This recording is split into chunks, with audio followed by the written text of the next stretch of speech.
राहुल गांधी की झूठ और फरेब की दुकान पर ताला लग गया है। जो ग्राहक आ रहे थे उन्होंने उनके माल को रिजेक्ट की सील मुहर लग गई है, क्योंकि लोग उनकी असलियत समझ गए हैं। उनकी जो खटाखट की पॉलिटिक्स थी उसकी असलियत लोग देख रहे हैं और बर्दाश्त कर रहे हैं, चाहे वो तेलंगाना हो, हिमाचल हो या कर्नाटक हो।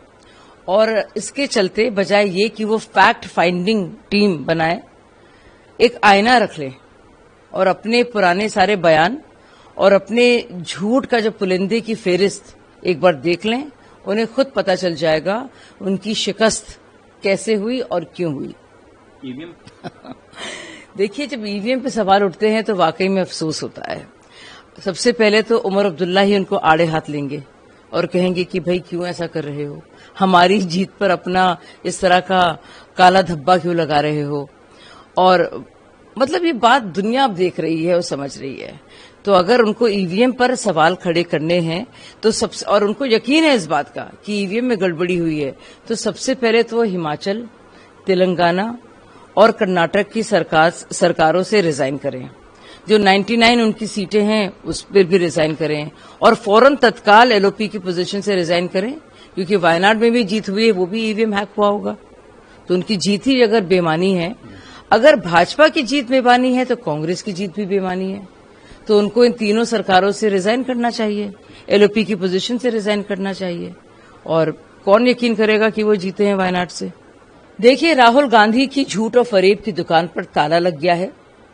जो ग्राहक आ रहे थे उन्होंने उनके माल को रिजेक्ट कर दिया है और वो रिजेक्ट की सील मुहर लग गई है, क्योंकि लोग उनकी असलियत समझ गए हैं। उनकी जो खटाखट की पॉलिटिक्स थी उसकी असलियत लोग देख रहे हैं और बर्दाश्त कर रहे हैं, चाहे वो तेलंगाना हो, हिमाचल हो या कर्नाटक हो। और इसके चलते बजाय ये कि वो फैक्ट फाइंडिंग टीम बनाए, एक आईना रख लें और अपने पुराने सारे बयान और अपने झूठ का जो पुलिंदे की फेरिस्त एक बार देख लें।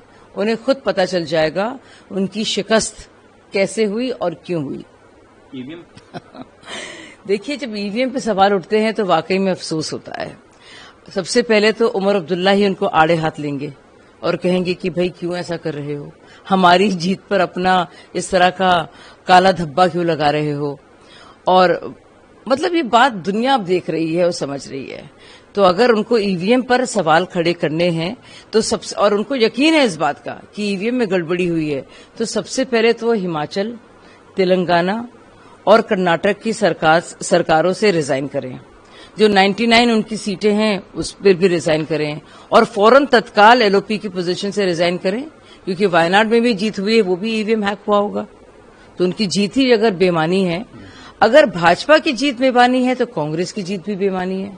तो उनको इन तीनों सरकारों से रिजाइन करना चाहिए, एलओपी की पोजीशन से रिजाइन करना चाहिए। और कौन यकीन करेगा कि वो जीते हैं वायनाड से।